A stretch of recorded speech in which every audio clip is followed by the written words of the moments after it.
Today we are going to talk about an important and interesting topic, the differences between Islamic banking and conventional banking. Both systems are widely used in the financial world, but they follow very different rules and practices. Islamic banking is based on Sharia law, which focuses on ethics, fairness, and social responsibility, while the conventional banking is more about earning profit through interest-based transactions.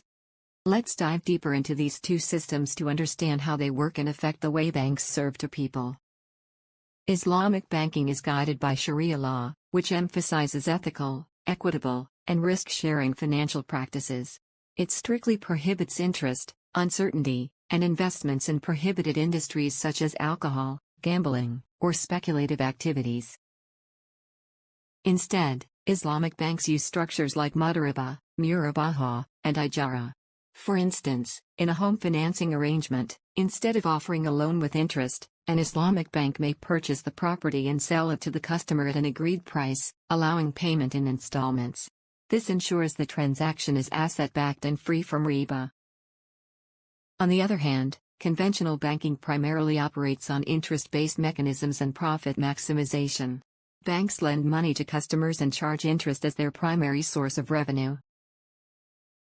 For example, if a customer takes a car loan, the bank provides the funds upfront, and the customer repays the loan with interest over time.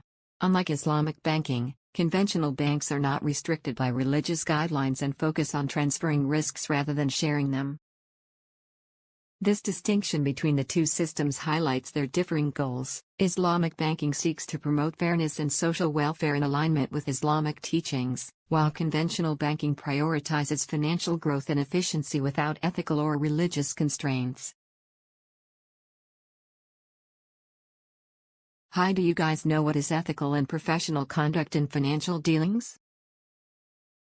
Ethical conduct in financial dealings refer to the practice of adhering to moral principles and standards of fairness. It ensures that financial transactions are carried out with integrity, respect for all parties involved, and a commitment to avoiding harm.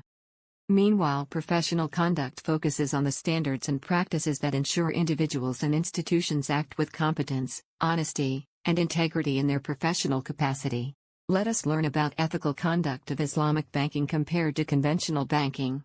In Islamic banking, charging interest on loan, riba, is strictly prohibited. This ensures fairness by preventing the exploitation of borrowers, who would otherwise be trapped in debt due to compounding interest rates. Ethics are at the heart of Islamic banking because it ensuring fairness and social responsibility. But how does this compare to conventional banking? Islamic banking prohibits riba or recalled interest to prevent exploitation and ensure fairness.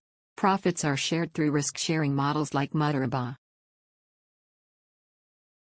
Conventional banking relies on interest-based transactions which often place a heavy burden on borrowers.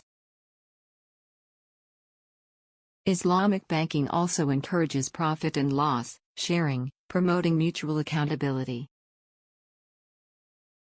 Why the customer looked worried and sad? It is because in conventional banking, customers are often burdened by debt agreements that include high interest rates and strict repayment terms.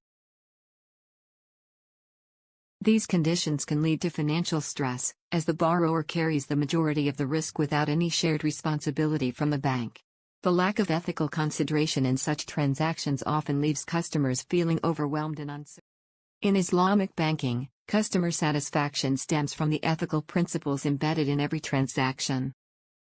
Thank you for explaining everything so clearly. I feel confident knowing my financial dealings are fair and free from exploitation. You're welcome at our bank. We aim to ensure every transaction is transparent, ethical, and on your best interest.